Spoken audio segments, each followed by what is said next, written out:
aula de hoje, vamos trabalhar a geometria, retas paralelas cortadas por uma transversal. Mas antes mesmo de adentrar neste conteúdo, nós vamos rever alguns tipos de reta e a definição de um determinado ângulo, que é de extrema importância, que vai nos ajudar muito a trabalhar todas as regrinhas que nós vamos conhecer aqui nesse conteúdo. Vamos lá?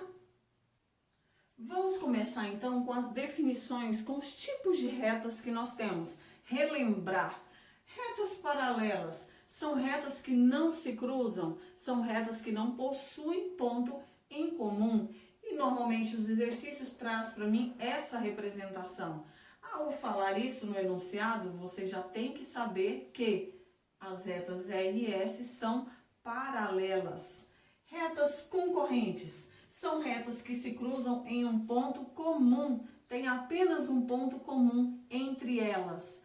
Ótimo, então tá aqui a reta T e a reta U, encontrando em apenas um ponto. Mas qual seria a diferença da perpendicular para a concorrente? Na verdade, as retas perpendiculares são retas concorrentes. Observa que elas se encontram em um único ponto comum. Qual é a diferença? Que toda vez que aparecer retas perpendiculares, você tem que lembrar que o encontro dessas duas retas formam 4 ângulos de 90 graus. Então, 4 ângulos retos. Então, observe, eu tenho um ângulo reto aqui, aqui, aqui e aqui. Ou seja, se eu der a volta inteira, 90 vezes 4, 360 graus. Outro fundamental para estar sabendo, para a gente trabalhar nas retas paralelas cortadas por uma transversal, ângulos opostos pelo vértice. Na geometria é fundamental você saber isso aqui. Às vezes você pula a parte de precisar de fazer aquele monte de cálculo, se você lembrar dessa simples regrinha. Então, quando eu falo em ângulo oposto pelo vértice, eu estou falando no OPV. Alguns exercícios trazem essa abreviação, onde nós temos que saber que OPV é ângulo oposto pelo vértice. Então, observa. O que significa isso? Ser oposto pelo vértice. Tem um ponto comum, que é o meu vértice, e todos os ângulos que estão de frente um para o outro são congruentes. Opa, o que é ângulos congruentes? São ângulos iguais. Então, aqui observa que esses dois ângulos verdes é como se aqui eu tivesse um espelho. E eles estão um de frente para o outro. Objeto e imagem, então são idênticos, ok? Então, toda vez que eu tiver um ponto comum, onde as duas retas, observa, a reta que passa ao lado desse ângulo é a mesma que passa do lado desse. Essa reta de baixo que está passando do lado desse ângulo é a mesma que passa do outro. Então, eles possuem as mesmas retas. Então, as retas que formam esses ângulos são as mesmas. Então, são ângulos congruentes. Então, vamos supor, se eu falar que isso aqui mede 40 graus, lógico que esse outro lado, esse outro ângulo, desculpa, também vale 40 graus. Chegamos, então, em retas paralelas cortadas por uma transversal. Então, aqui a minha figura representa as minhas retas paralelas, que o exercício me afirmou serem paralelas, cortadas por uma transversal, ou seja, cortadas por uma outra reta. Então, aqui eu tenho as seguintes definições de alterno interno, alterno externo, colateral interno e colateral externo, onde eu tenho que saber o que é cada um deles e saber encontrá-los representados na minha figura. É de extrema importância que você saiba reconhecer cada um deles e encontrar aqui, ok? Então vamos lá. Alterno interno, o próprio nome fala alterno, tá alternado.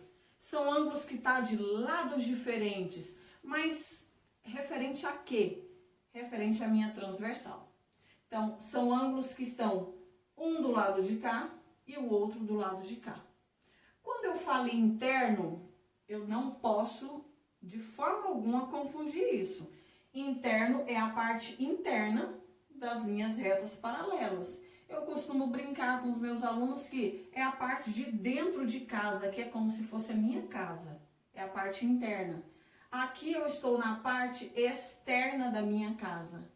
Então, parte interna dentro das retas paralelas, parte externa fora das retas paralelas. Então, se ele me falou alterno interno, é porque está aqui dentro. Pode ser qualquer um desses 4 ângulos. Se ele falou que é alterno, tem que estar um de um lado, o outro do outro. Observa que eles não podem estar ligados. Por quê? Porque senão vai virar um ângulo raso. A soma dos dois tem que dar 180 graus. Então, quem são os meus ângulos alternos internos? O ângulo B está de um lado da reta e o ângulo H está do outro lado. Se você for observar, esses ângulos aqui são bem parecidos, a abertura. Bem parecidos não, são idênticos, a abertura. Se eu pegar essa reta S e descer ela até aqui, esse B vai coincidir com quem? Com o F. Ah, mas por que esses dois são iguais então? Vamos lembrar da aula que nós um pouquinho que nós falamos agora há pouco? OPV. Então, o F ele é igual ao H. Por quê? Porque eles estão separados por um vértice, estão de frente um para o outro. Então, são ângulos congruentes. Então, se eu descer essa reta aqui e o B dá exatamente em cima do F, então significa que o B é igual ao H? Exatamente. Então, o meu B é igual a H de acordo com a minha teoria de alternos internos, mas tem como eu provar que eles realmente são congruentes. O outro ângulo, um está de um lado, o outro está do outro em relação a essa reta. Observa, aqui você enxerga um, aqui você enxerga o outro. Então, C é igual a E, ok? Então, esses aqui são os meus ângulos internos, os que eu pintei de laranja. Quem são os meus ângulos externos?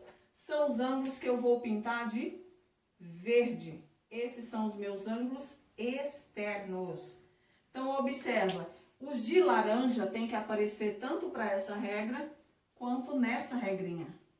Os de verde tem que aparecer nessa e nessa. Por quê? Externo, externo, interno, interno.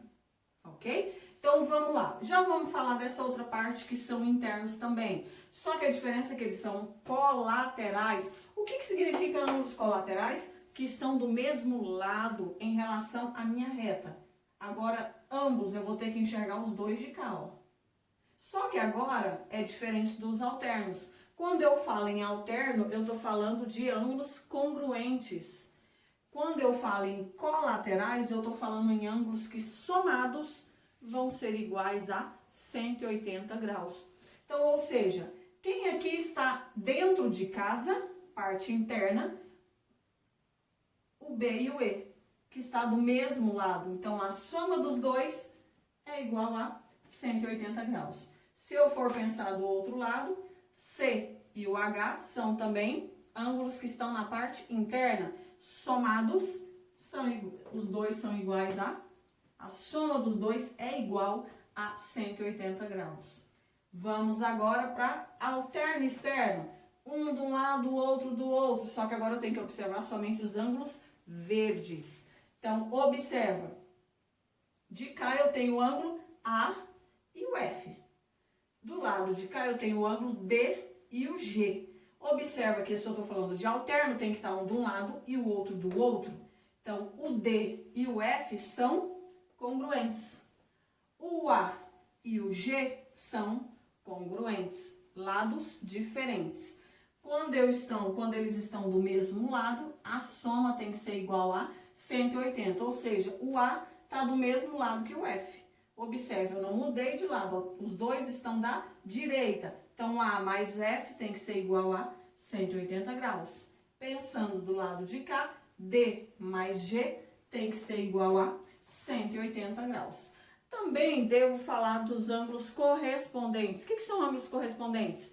Quando a gente se refere às retas paralelas, eles são congruentes. Mas quem são os ângulos correspondentes aqui? Observa que são ângulos que, se eu descer a reta, eles vão estar na mesma posição do ângulo de baixo. Quando eu desço a reta R, quem está na mesma posição do E? O A. O A vai ficar exatamente em cima do E. Então, eles são congruentes. O D vai ficar em cima do H. Então, eles são congruentes. B é igual a F, C é igual a G. Então, essas regrinhas é assim, um pouco confuso às vezes, mas nada que a gente praticando, resolvendo bastante exercício, estudando a teoria que é de fundamental importância. Tem muita gente que acha que a gente deve só partir para os exercícios. Não, a gente primeiro deve entender a teoria para depois ir para os exercícios. Então, para que vocês fiquem assim, 100% nesse conteúdo, continuem fazendo bastante exercícios em casa e tendo dúvida, coloca aí nos comentários, não deixa de curtir, segue o nosso canal, ok? Beijo grande e até uma próxima aula.